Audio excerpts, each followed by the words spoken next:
ये देश नहीं झुकने देंगे, ये कोई नारा नहीं है।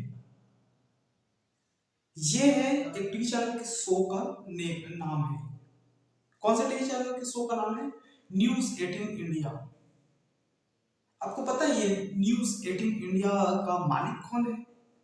इसका मालिक है देश के दूसरे सबसे अमीर व्यक्ति मुकेश अंबानी का। तो इस शो में एक ही पत्रकार है जो अजीबोगरीब टाइप से बातें कर रहा है, मतलब समझ में नहीं आ रहा है क्या चल रहा है। मैं आपको एक सिलसिलेवार तरीके से बताता हूँ क्या चीजें हैं एक्चुअली। कुछ शो का जो हेडलाइन बनाया गया है ऐसे डिबेट के लिए, वो भी डिबेट के लिए जो हेडलाइन बनाया गया है वो भी अजीबोगरीब तरीके से मैं आपको सिलसिलेवार तरीके से बताता हूँ और एक एक करके आपके न्यूज स्क्रीन पे फ्लैश में आएगा। हिंदुत्व पर चोट, हिंदू करेंगे वोट, क्वेश्चन टैग। दूसरा है हिंदुओं के खिलाफ महागठबंधन, हिंदुओं के साथ आने का टाइम आ गया है, क्वेश्चन टैग। यूपी में अब्बा जान को राम राम, क्वेश्चन टैग। तो ये सभी उसके शो का हेडलाइन है।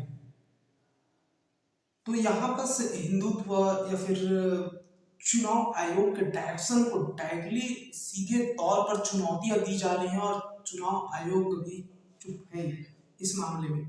चुनाव आयोग क्या पूरे सरकार चुप है? सरकार तो कुछ बोलती ही नहीं है, सरकार के लिए ही कर रहे हैं।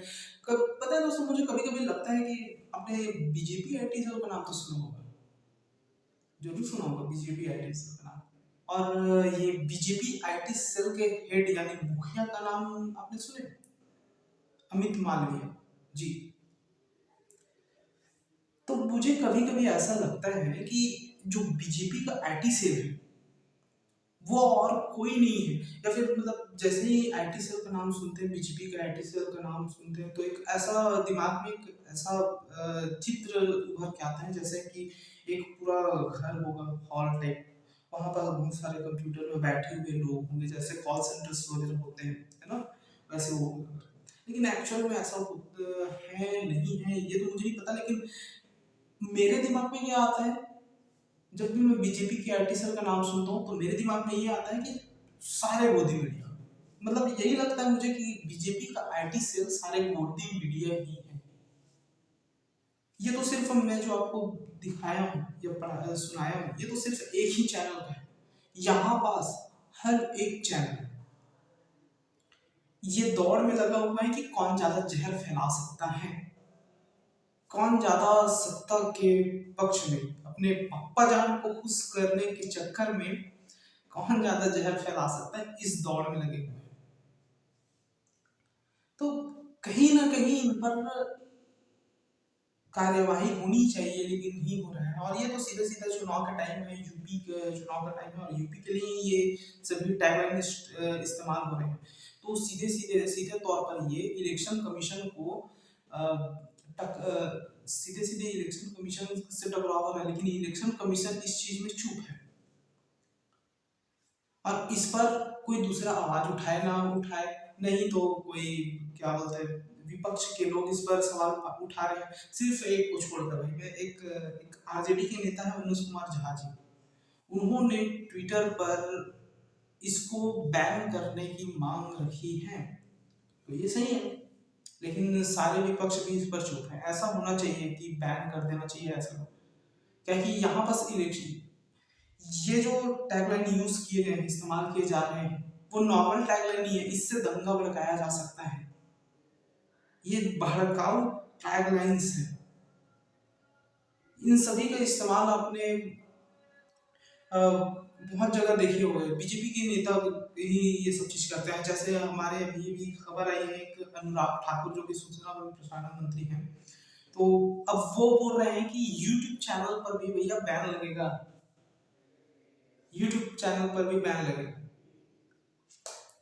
बैन किस पर लगेगा? यूट्यूब चैनल में वो जो देश विरोधी कंटेंट चलाते हैं उनके ऊपर। तो देश विरोधी कंटेंट क्या है, कौन चला रहा है देश विरोधी कंटेंट, ये भी थोड़ा सा क्लियर कर देना चाहिए ना। हाँ, लेकिन मैं आपको एक बात बताना चाहता हूँ दोस्तों कि पिछले कुछ सालों से देश का मतलब प्रधानमंत्री नरेंद्र मोदी, किसी से भी बात कर लो, कौन है देश? प्रधानमंत्री नरेंद्र मोदी, बस यही है। अगर आप देश के साथ में हैं, मतलब सॉरी, अगर आप प्रधानमंत्री नरेंद्र मोदी के साथ में हैं, उनकी आलोचना नहीं करते, उनके कार्यों को क्रिटिसाइज नहीं करते, उनके खिलाफ नहीं बोलते, तो आप देश हित में हैं। अगर आप उनके खिलाफ बोलते हैं, उनकी आलोचना करते हैं, तो आप देश हित में नहीं है, या तो आपको पाकिस्तान जाओ बोल दिया जाता है। तो ऐसे, और ये बीजेपी के लोग ही करते हैं। जैसे हमारे जो अनुराग ठाकुर जी हैं, उन्होंने तो भरे मंच में ये भाषण दिया था कि देश के गद्दारों को गोली मारो सालो। तो भाई रोका किसने है? जाओ ना पाकिस्तान बॉर्डर पे, यहाँ नेता बनने के लिए क्यों आए? पाकिस्तान बॉर्डर पे जब बहुत सारे गोली मिले, मैं तो कहता हूँ वहां पर जाओगे ना, तो बड़ा बड़ा गन भी पकड़ोगे, और भाई मेरे तरफ से भी मार देना, 2-4 लोगों को तो मेरे तरफ से भी मार देना। पाकिस्तान में जाओ, वहां से स्टार्ट करोगे, हमेशा होते रहता है। वहां नहीं जा रहे हो, चाइना में जाओ, चाइना के लोग हमारे देश में आ रहे हैं, वहां तो जा सकते हो, वो तो देश के गद्दार है।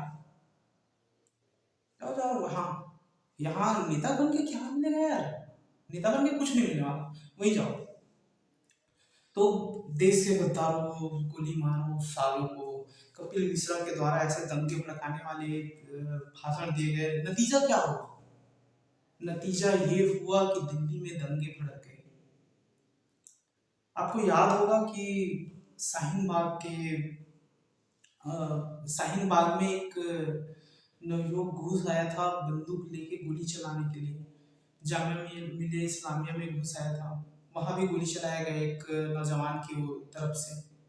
तो ये सब कहाँ से उत्पन्न होते हैं? ऐसे मतलब ऐसा परिस्थिति कहाँ से आती है? ऐसी ही भाषणों से। तो आपको ये सोचना चाहिए, अब यहाँ पर चलाए जा रहे हैं देश नहीं झुकने देंगे, किससे झुकने नहीं देंगे भाई? देश तो ऑलरेडी झुक रहे हैं। वो कल का आया हुआ लंदन, सॉरी, कल का आया हुआ देश जीडीपी में हमसे आगे निकल जाता है। कल का आया हुआ एक देश हंगर इंडेक्स में हमसे आगे निकल जाता है। और कितना भाई, और कैसे नहीं झुकने दोगे? झुकने तो दे रहे हो, इस सब में चलाओ न्यूज चैनल जो चलाना है उसको, इस सब में शो करो, इसमें डिबेट करो कि सरकार क्यों नहीं करे, सरकार को कटघरे में लाओ, सरकार से पूछो कि इतने सालों से एक भी प्रेस कॉन्फ्रेंस क्यों नहीं हुआ? तो ये सब चीज तो होता नहीं है आपसे। और क्या हो, पता है दोस्तों, मैं ना ये गोदी मीडिया के ऊपर बहुत सारे, मतलब इतना बात कर सकता हूँ कि ये दिन खत्म हो जाएगा, रात भी खत्म हो जाएगा, फिर भी ये बात खत्म नहीं होगी। लेकिन सोचता हूँ कभी कभी कि क्या बोलूँ इनको, क्योंकि जैसा ये काम करते हैं ना, उनके उसके हिसाब से एक सुइटेबल शब्द इनके लिए नहीं मिल रहा है मुझे। ये मुझे ऐसा लगता है कि गोदी मीडिया बहुत छोटी शब्द है, बहुत ही छोटी शब्द है। तब आपके मन में होगा कुछ बड़ा शब्द, कुछ दमदार खतरनाक, तो बताइएगा। चलिए मिलते हैं नेक्स्ट वीडियो।